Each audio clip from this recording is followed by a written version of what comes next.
Welcome to the Real Estate Guys radio program. I'm your host, Robert Helms. It's the summer of syndication. We're taking a look at folks that are raising capital who come from different walks of life. And today, you'll meet some people that have made the transition from paycheck employee to successful entrepreneur. Right here on the Real Estate Guys radio program.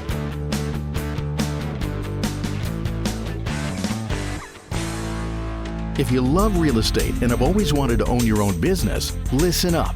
The Real Estate Guys and their panel of experts want to teach you how to go full-time fast in the real estate syndication business. These next few years may go down in history as one of the best times ever to acquire investment real estate. There are deals everywhere if you know where to look and how to assemble the resources. The Secrets of Successful Syndication seminar will show you how to make big money doing big deals from a team of experts that have syndicated projects totaling more than $1 billion. Don't wait for someone to give you a raise or create a job for you. Attend the Secrets of Successful Syndication and learn how to build a team, raise capital, find deals, and make full-time money in 6 months or less. Go to realestateguysradio.com and click on events. All the big players use syndication as a way to diversify risk, optimize profits, and earn big money. You can too. Go to realestateguysradio.com and click on events. Welcome to the Real Estate Guys radio show. I'm your host, Robert Helms. Back in the co-host seat, it's Russell Gray. Hey, Robert. We've really been enjoying this summer of syndication as we're talking to folks who are raising capital to do bigger deals. And today we've got some guests that I think you're really going to enjoy. Yeah, I think for a lot of people who are out there listening that either are just getting started in real estate investing and they're trying to figure out how to get their first property, get to passive income, get out of the rat race, more passive income than expenses, Robert Kiyosaki's terminology there.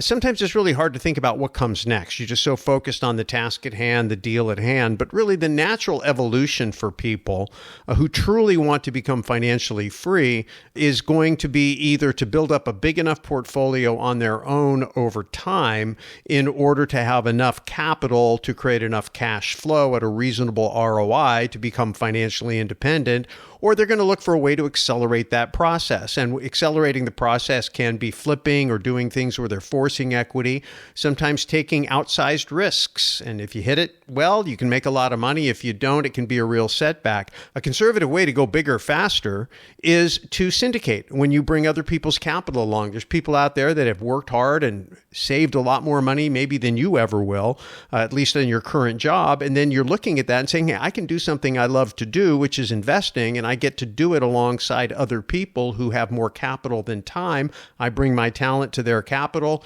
I create opportunities for them. We share in the profits. And that's really what syndication is all about. So listening to how people go from where they started from, some people in corporate jobs, some people self-employed, at whatever point in their career, the light bulb goes off, they begin to make this transition. And so listening to these people's stories is really fascinating to me. Today, we're going to hear from folks who have gone from full-time employee to full-time syndicators. So whether you're thinking about making that transition or just interested in how you find folks that make these kinds of deals available, you're going to enjoy today's show. When we come back, you'll meet a relatively new syndicator that's crushing it today on the Real Estate Guys radio program.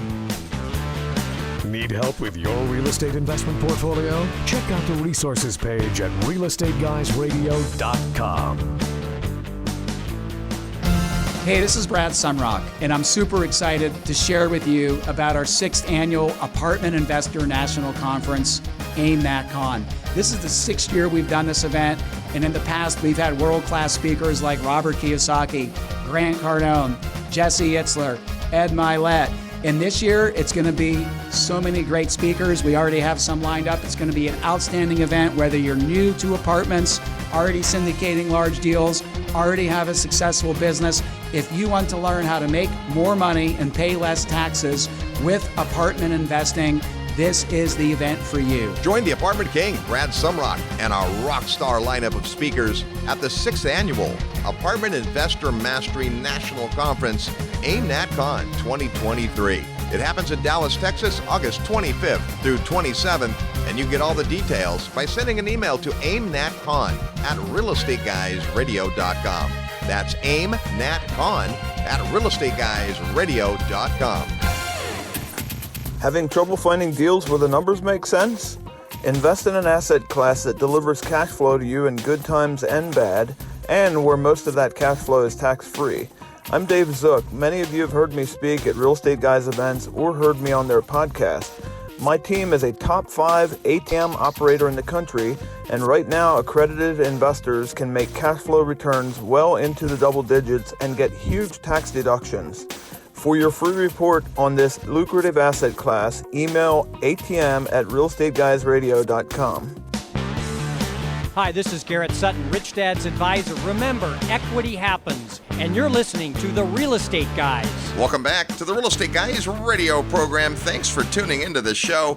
We're here on this great radio station every weekend, all the time at realestateguysradio.com and your favorite podcast outlets. It's the Summer of Syndication, episode 4, and today we're focusing on some folks that have made a shift from a particular vocation and background and found the path to syndication. Let's welcome to the Real Estate Guys radio show, Mr. Michael Meade. Hey, Michael. Hey, Robert. Thanks for having me on. I'm honored to be here. Well, we're thrilled to have you. You have kind of an interesting backstory, if you will.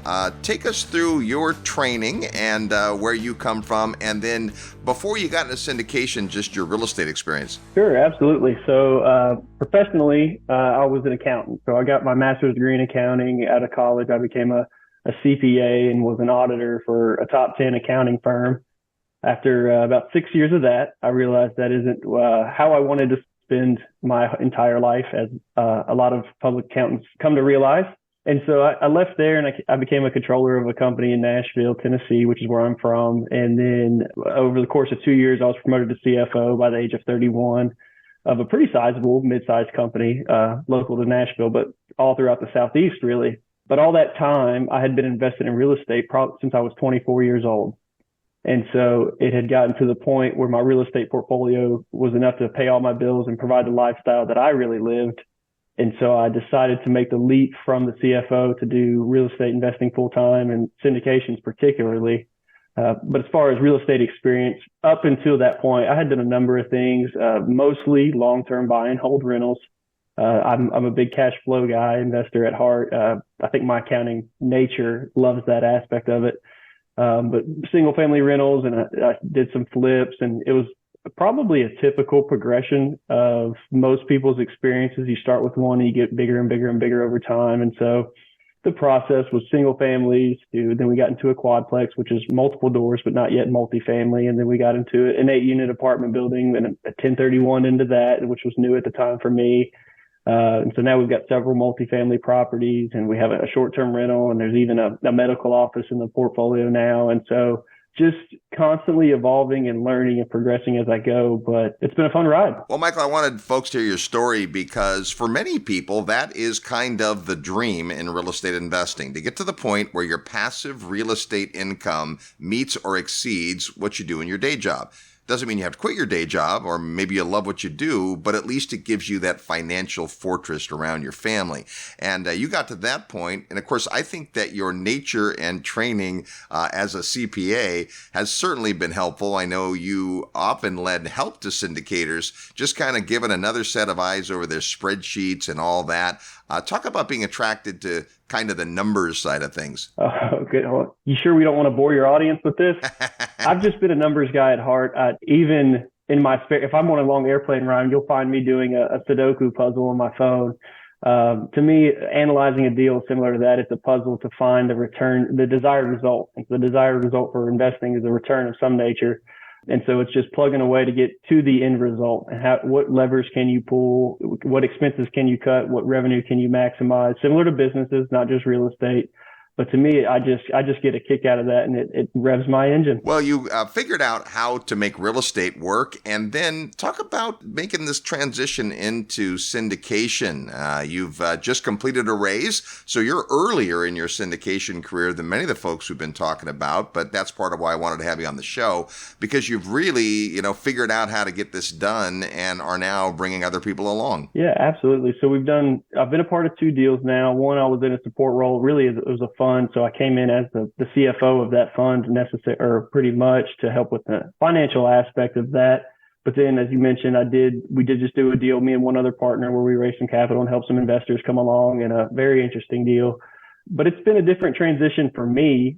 All my life, it's been kind of transactional. It's very just factual based and the numbers. And if the numbers make sense, you move forward. But as a syndicator and starting this journey, you're working with people who want to get involved in real estate or want to invest, but it's a hurdle for a lot of people. And so as a syndication business, I've realized it is a lot more about sales. And I don't want to paint that in a negative light, but you're helping people to understand and educating them that if they don't do anything, then they're going to be left behind. And so it's kind of more teaching and educational and building relationships. And it's not a quick overnight process to do that. Very few people at least will write you a large sizable check without trusting you, without knowing you, and trusting the opportunity that you're bringing them. And so I didn't quite appreciate that. I think on the front end, because the way my mind works is if numbers make sense, then proceed. But others, it's a much more emotional investment. And so that's been a change for me, but we've had a great experience so far with everybody we've brought along. Well, you make a really good point in there, Michael, and that is when you talk to folks about passively investing in something, a great deal of that is education. And with your background, you certainly know how to educate people about the numbers and explain what the pro formas are and what the expectations are.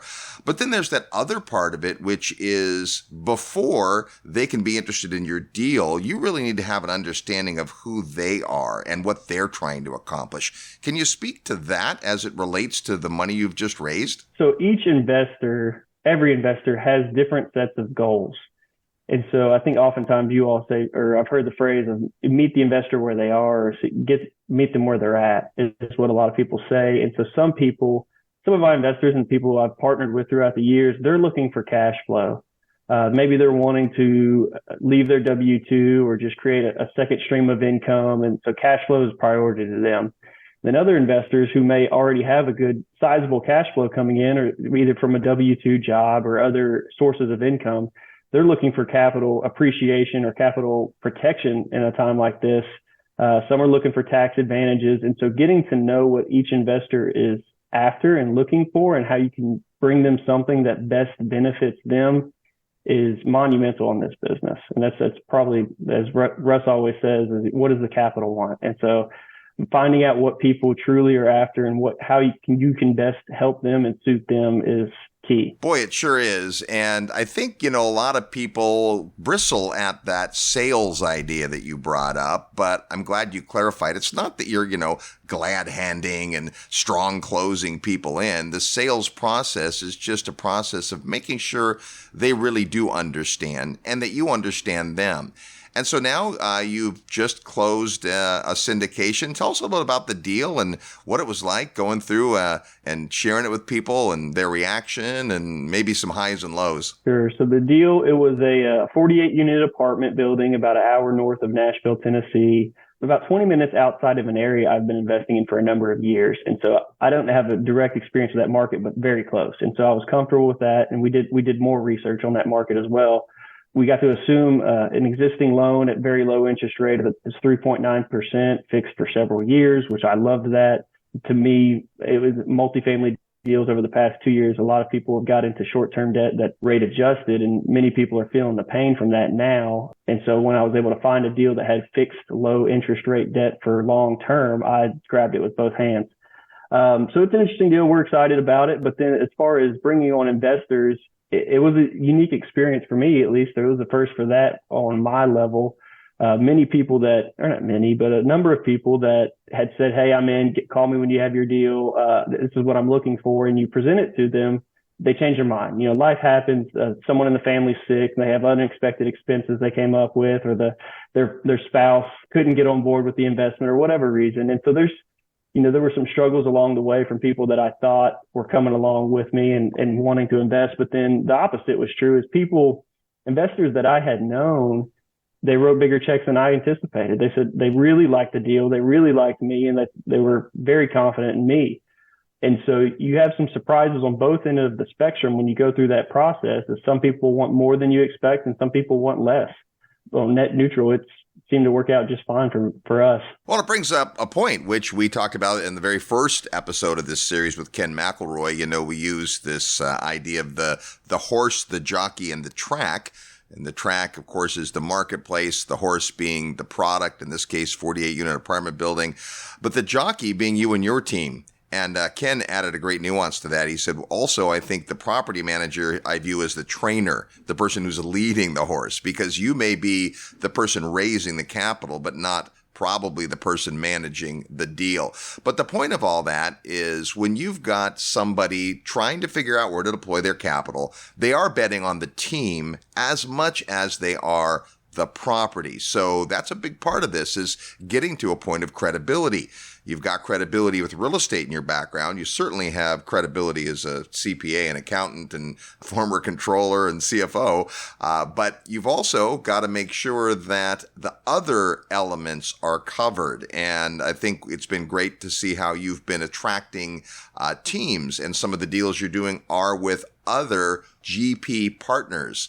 Can you talk about that as a way to either start or expand your syndication business, working with other folks? Absolutely. But I want to take a step back, because you made me remember I did not give an appreciation shout out to our property manager on that property. And so it was also someone I had worked with. I mentioned that it's about 20 minutes away from where I've already invested. And so we actually got to bring the property manager up to that property.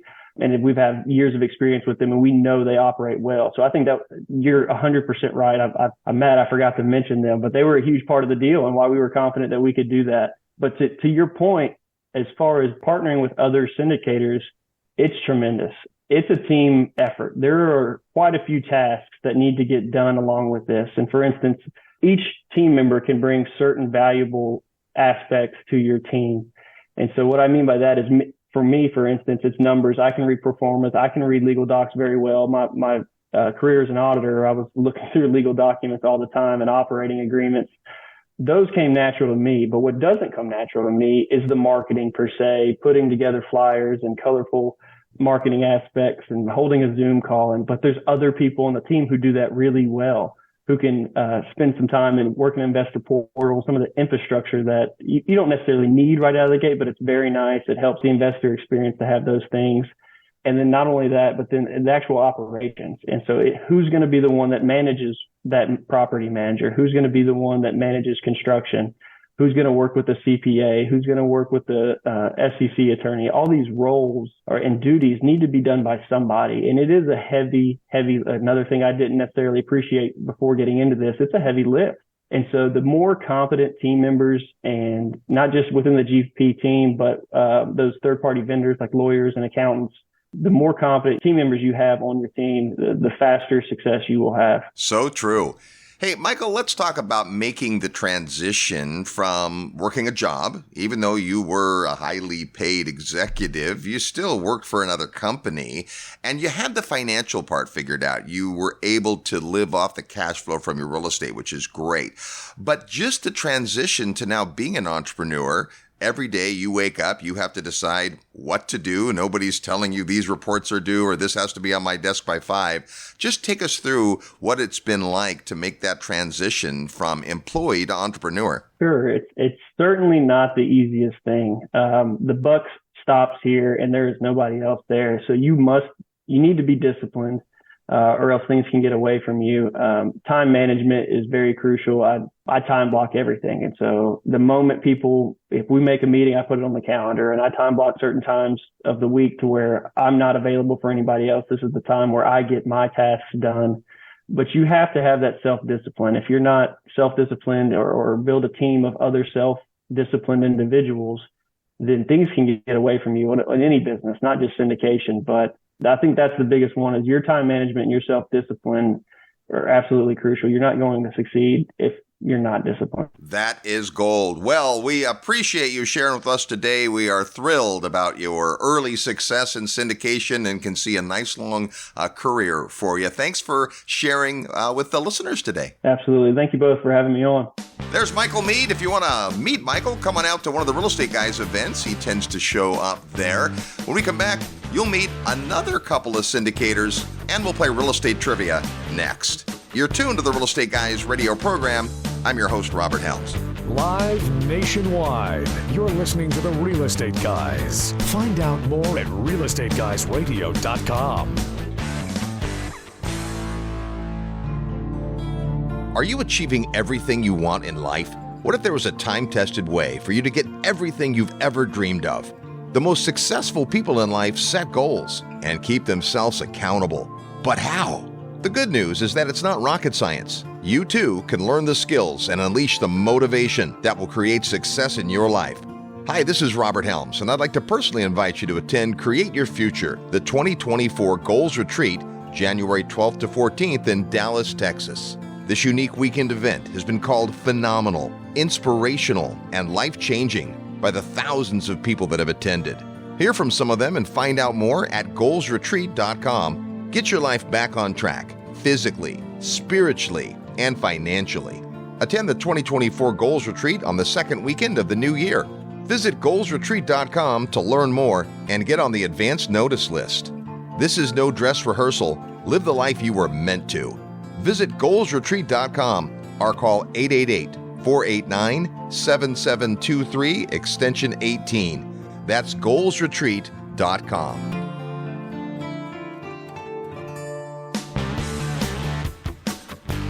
Hi everyone, this is Jim Rickers, the author of The New Case for Gold, and you're listening to The Real Estate Guys. Welcome back to the Real Estate Guys radio show. So glad you're here. Hoping we'll meet you in New Orleans, Louisiana for the 49th Annual New Orleans Investment Conference. We attend every year, and it is fun. In fact, the Real Estate Guys host a party for our listeners one of the evenings. You can get invited to that, plus get all the conference details by sending an email to New Orleans at realestateguysradio.com. New Orleans at realestateguysradio.com. It's episode 4 of the Summer of Syndication. Great stuff from Michael Meade. You'll meet 2 more syndicators in a moment, but first let's play Real Estate Trivia, your chance to win a prize by knowing today's Real Estate Trivia question. When you hear the question and think you know the answer, send your best guess to trivia at realestateguysradio.com. Trivia at realestateguysradio.com. Give us your name, the answer to the question, and your physical mailing address. First person that gets it right today gets an awesome book called Team Code of Honor by Rich Dad advisor Blair Singer.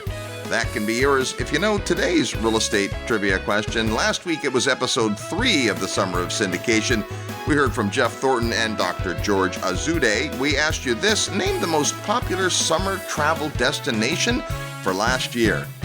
Well, in 2022, Cancun, Mexico was the top destination according to Alliance Partners based on their analysis of more than 1,175,000 summer flight itineraries between 5 and 8 days in length. By the way, in the U.S., the most popular summer travel destination in 2022 was Orlando, Florida. Here's our real estate trivia question for this week. Where is the most expensive home in the world? Yeah, there's a lot of nice houses all throughout this beautiful planet, but where is the single most expensive home? If you know, or you just want to guess, send your best guess to trivia at realestateguysradio.com. Trivia at realestateguysradio.com. Give us your name, your guess, and your physical mailing address. If you're the first to get it right, you're going to get Team Code of Honor by Blair Singer. That's today's real estate trivia question. It's the Summer of Syndication. We're talking with folks that are raising money to do bigger deals and allowing participation with investors, both in the risk and the reward side. Let's welcome back to the Real Estate Guys radio program our good friends Randy and Jana Hobbs. Hey, guys. Hey, thanks for having us on, Robert and Russ. Thank you. Well, it's great to have you on when we're not talking Halloween horror stories, because you have shared a few of those with us in the past. But today, we kind of get a highlight, your path into raising capital. Today, you guys do all kinds of different things. We'll talk about one of your really interesting niches before we're done, because it's not something most people are used to hearing about. But I think before that, I look at you guys and the way that you approach this as a couple, and that is really unique. And I think one of the big benefits of syndication is you can choose who to bring alongside. So maybe talk about how you started investing together and then making that bridge into syndication. Jana and I were still in our dating phase, weren't even married yet, but both of us had decided on our careers in advance. I wanted to be a band director and landed a job at a big high school, and she was still getting her student teaching done in special education, and realized real quick, both of us talked about it. We were engaged at the time, but realized real quick we did not want to retire on a teacher's salary. Even though we loved our careers and our passion, we were surrounded by our parents and grandparents, even for that matter, that owned a few rental properties. And we saw the value there, didn't really learn the total value of it until much later. But we really started with the tool belts on, strapped on, bought the first home that we were going to fix and flip, and learned our first lesson, the crash of 1980. And so we ended up moving into that house, and we just kept working on acquiring more and more real estate as we went along, not knowing, where it was going to take us until we actually got into the 90s and started flipping houses, started deciding we needed to get educated.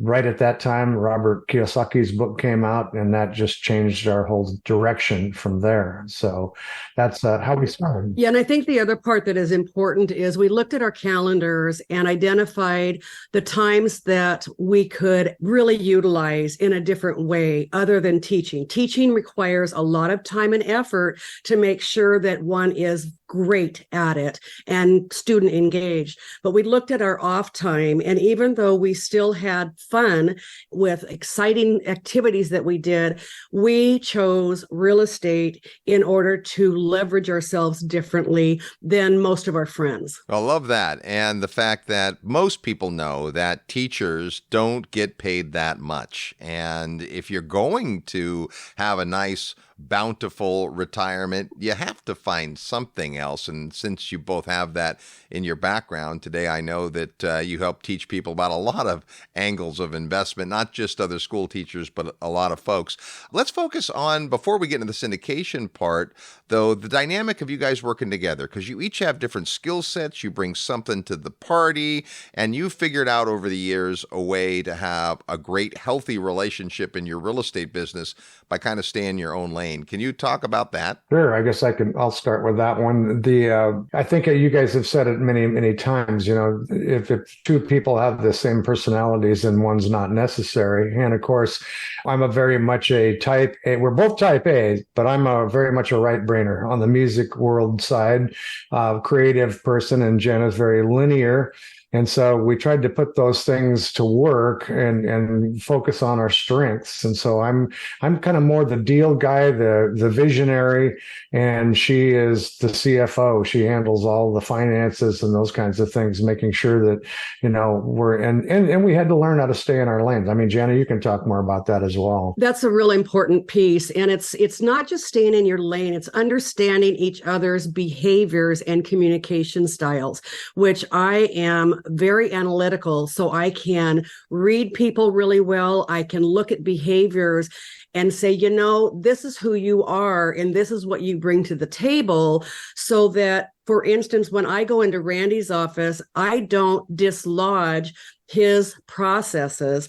I accept them and join in. And the same is true, I ask of him when he comes into my space or into my lane, per se, in the sense of communication, that he also be aware of my style so that we complement each other and we can learn and grow together on a day-to-day basis. Well, and I've seen that in your practice be really critical when we do talk about syndication. So now you guys for many years have been raising capital to do deals. And originally, Jana, you're kind of finance, and Randy, you're kind of the deal person. But now you add the layer of investors and investor relations. Talk about that part of it. Well, I do the finance and all that, but I also, and Randy and I talk all the time, because it's critical for your partners to know what's going on in the different sections of the business corporation. But we also talk about, like I talked with an investor this morning, and Randy and I had shared a little bit about that, and it was a win-win for all of us. But I think that it's important that we're on the same page each time, whether it's good or bad information that we have to deliver. We need to be succinct in what we say to our investors and make sure that if we're not clear, that we say, we'll get back to you once I dig up better evidence or better information. And so I think that's what's important. Yeah, it's very much, we just put out one of our, two of our reports reports in the last couple of days. And of course, you always get some questions from investors after that. And obviously, the world of technology has changed. And, you know, a lot of people like to use email and text, which we try to find what works best for other people. But, you know, when someone's got a question, we typically want to pick up the phone and actually reach out to them. Because generally what ends up happening, it saves time for one thing, because any kind of email or text is going to generate more questions. But if you can just handle all of those, you know, in one phone call and listen empathetically, I mean, if the investment's doing well, I mean, we've got, you heard our Halloween story about the apartment fire that we had. And of course, you know, we're just now getting back to stabilization on that. And so we have investors that haven't, you know, seen any, you know, money coming into their pockets for 3 years. But yeah, you know, through good communication, they also see the value. And we got 28 brand new units. The apartment complex is, you know, doing it's hitting that stabilization point. So they'll ultimately do just fine. But that ongoing communication is critical. But we have to keep them motivated and seeing the bright light versus the dark, dingy gutter. Yeah. Because people can get into the gutter very quickly because of how the mind works. And so we're constantly really trying hard to encourage and have them see the bright light so that they know that their investment is safe because we are managing it effectively and efficiently. Well, and I'm glad you bring up the importance of communication. There's the first communication when you've got a new project and you're communicating the details. Here's our plan. Here's the market. Here's what we're going to do. And of course, never do they go exactly to plan. So in your follow-up communication, you're letting the folks know, hey, here's what's happened. Here's what's, you know, been great. Here's what's not been great. And you have to manage and balance that good news, bad news. And I think the key is to be more proactive and in communication. You know, a lot of folks, they love to communicate the good news, but they're hesitant to communicate the bad news. And I've been around you guys long enough to see that you are able to do that with grace. Thank you. And let's talk about investor expectations, because you guys have a bunch of investors and some have been with you from project to project to project. Some are only involved in maybe one thing you're doing. What would you say to folks who are either passive investors thinking about getting involved in a syndication or real estate investors thinking they might want to be syndicators when it comes to this communication piece with investors? Sure. I mean, the importance of, first of all, making sure that you've got the right investors on board. I mean, obviously, I don't know, there's, you know, you've got your different rules associated with syndication, and certainly, you know, if you've got a 506B, for example, where you've got non-accredited investors, there's a real process that you have to go through there. It's super important to follow those details because as a syndicator, there's legal things involved with that. And so having that substantive relationship is critical. But then it doesn't stop there. I mean, you have a big responsibility as a syndicator. Your job is certainly to be the steward and fiduciary of the investment, but also the whole aspect of this is to make money for the investors. And so real critical that in those discussions that you find out what their investment philosophy is, make sure that whatever you're offering is a match. That's very critical because, you know, if you've got someone who's looking for equity appreciation and you put out an investment that's cash flow oriented, that may not be a match. And particularly someone in our age group, we're really not looking much for equity appreciation because we're kind of past that stage. You know, we're at that retirement age, even though this is how we enjoy our retirement, is doing what we're doing. But nonetheless, it's, you know, most of the investors that are in our age group are looking for that cash flow and are less concerned about equity appreciation. Some people are very wealthy that invest with us and they need the tax advantages. So finding an investment that's going to offer that is critical. So matching up those needs, wants, and desires are very critical. And I think the other part is it has to be a win-win for everybody. And so if we've got a naysayer, if we've got somebody that really is not in a positive mode with us, then we need to figure out how can we turn that around. And it may even be, this is not a good investment for you. It's not a good match. the communication that we offer, the way that we handle the business, it may be better if you opt on into something else that you're much more comfortable with, because the risk is still there no matter what. Or the other part is understanding what their needs are, is being able to provide them with another person where a match might be better in the sense of the investment. So we've got a list of people. We always connect and make sure that they know, not because we're getting a referral fee, because we're not doing that, but we want to make sure that we're handing them off and that we can follow up to see how is it going? Have you communicated? Have you coordinated? Or those types of pieces of information. One more thing to that is that, being involved with the Syndication Mentoring Club and having been an Inner Circle member, much of what we do is path investment. So we've, learned to, work with the people that are good friends of ours that are in this group. We've invested with many of them. And as a result, there's a lot. It's like walking into a big, gigantic plethora of different opportunities. And so much of what we have might not match with a particular investor. So then I'm going to put them in connect. And as Jana said, there's no referral fees at all involved in syndication, but what goes around comes around. And so we're happy to refer them off to somebody who's got an opportunity out there that's more of a match for them. That brings up a point that we haven't really talked about on this series, and that is for folks who are thinking they might want to make the jump from being an investor in their own account to being a syndicator, there is an interim point, which is passively investing in someone else's syndication, because that gives you insight into not only the kinds of deals and the pro formas and the business plan, but also the communication, how often you hear. That's how I got started. I invested passively in a syndication because I was busy doing my primary thing. And lo and behold, my investment came back better than they had forecast in less time, and I was hooked. You have shared with us your background as teachers, and that's a big part of who you are. I still see you both as teachers. Jana, you were involved in special education, a very unique part and worthy part of the teaching world, and that's actually led to a really interesting niche you guys are involved with. Can you give us a little background first about your exposure and then what that's led to? Of course. I went to Central Washington University, which is a behavioral institute for special education. And I didn't want to be just a good teacher. I wanted to be an excellent teacher and provide for the individual needs of children and families. So through my career, as a teacher, I was actively involved in engaging students, making sure that they knew they were welcome in the classroom, in the hallways.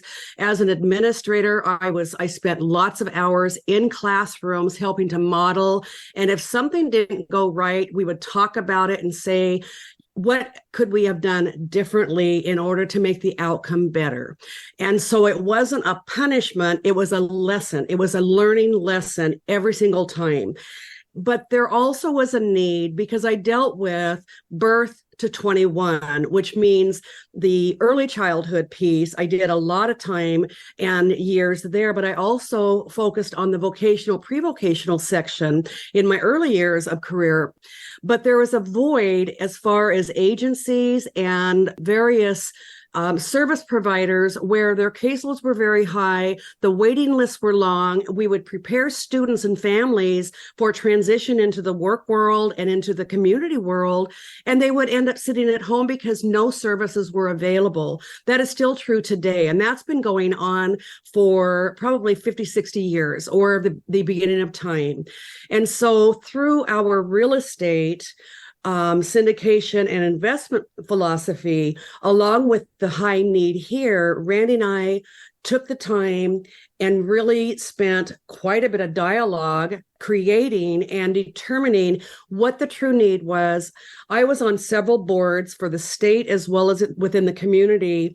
So I reached out and just to make sure that we were on the right track, and got involvement, got input from each of them so that we could create a situation that is community-based, and it gives back. It helps people not only invest, but it also is something that is very positive for individuals with disabilities, young adults or adults as well as children. Yeah, one of the big transitions that folks with those special needs have to make when they're living at home with their parents, when they're getting supplemental education at school, all of a sudden they are in the workforce, and depending on how severe their disabilities are, but they are learning to cope and so forth. But you guys really uncovered the fact that there is a need for folks to continue to have that kind of living support, if you will, and that's identified a niche. Randy, can you talk about that part of it? Yeah, well, what Jana's talking about is a real crisis situation that's been ignored for a long time, and people still have their head in the sand as far as what's coming. All you have to do is look at the autism, the spectrum is on the rise. And so many of these people are very functional and can function independently. And what Jana taught was giving them these life skills. The sad part of it is in all reality, is they end up in mom and dad's home in her bedroom playing Xbox, and all those skills atrophy. So we modeled it for 5 years. We started investing ourselves, trying all kinds of different models. We have a number of doors that serve individuals with special needs. And the thing we found out is that it's very lucrative as a real estate investment. So from a real estate investor side, these people, when they finally get housing, they don't want to move. And so you've got the cost of turnovers and make-readies and these kinds of things that are involved with owning apartments. Or in the beautiful part too is that this demographic can fit in almost any model, whether it be mobile home parks, apartments, single-family homes. But our mission is and it's our legacy project. And thank you guys, because we came on the Summit at Sea in 2012, and Josh and Lisa Lannon, the Rich Dad advisors, we saw what they were doing as social capitalists. And that was when Jana and I said, well, what can we do? But it took us a long time to develop this, but now we're on the downhill side. We've got the light at the end of the tunnel. We've created a course. We're actually going to be teaching it in Denver coming up in October, but it's solving the special needs housing crisis in the U.S. You know, what's great about it is it's like the late great Gene Guarino always talked about, you can do well and do good. You're doing something for folks, providing this need that clearly there's a void. And I think part of it is because you have to manage a lot of things. There's the agencies to deal with. There's whatever law. You have to develop a rapport with the parents. Jana, you're uniquely qualified to have a lot of those discussions, I'm sure. But then, as you mentioned, Randy, it's got to make financial sense as well. And I know some of the earlier versions of this, it was hard to make that work. And yet at the same time, what you discover is that this is a low turnover kind of business, not only because they like to stay put, but they develop relationships with their roommates and all those kinds of things. So this is fascinating stuff. And if anyone's interested in learning about this space, before we're done, we'll tell you how you can find out about the 2-day workshop you guys are putting on. I knew you were working on it. I did not know until this moment that you had it on the calendar, so that's exciting. But let's step back to this idea of social capitalism, and it's a great one. It's that you can find something you're passionate about and figure out how to wrap a business around it. In this case, you guys have a background in both education and real estate, so this was the perfect match. I think there's a great way to combine those things. For anyone listening, if there's something you're passionate about, it may be that there is a real estate component to it, or it may be that there's a business component. But let's just talk about syndication in general. We're kind of wrapping up our series here. We have one more episode next week where we'll talk specifically about the legal structures and about, some of the exemptions that you mentioned, Randy, and the like. Because if you're going to do this, you've got to be serious about it.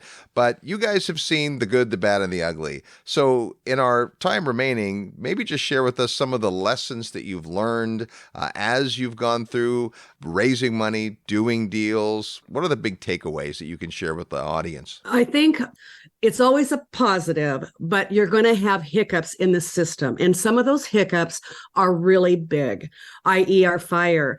But for me, it's imperative that we follow up. So many times I talk to people and they say, well, I contacted so-and-so agency or company, insurance company on Monday, the 10th of August, and I haven't heard back. Ding them, ding them, ding them. That is so important because you are strictly one person out of many clients that they have. And if you are not is it the greasy wheel? I always get those statements wrong. But anyway, if you're not the one that is plugging them, and stay positive with them. They're doing their job, but stay positive with them and connect so that they know that you have a need and that you want to resolve the situation. Yeah, that's great stuff. It's the noisy wheel gets the grease. Oh, there it is. But I do see, just hanging around you, Jana, you're pleasantly persistent about it. You know, you're not going in there like a bull in a china shop. You're like, hey, by the way, right? So that's part of it too, is that empathy. Randy, what would you say? What are some of the big lessons learned? Sure. I think, leadership skills are important, whether you're the visionary or the CEO, whatever title you give yourself. It's important that you lead by example. There's just so much responsibility. This is not for everybody by any means. I mean, you've brought up the question many times, how many of you are comfortable taking people's money?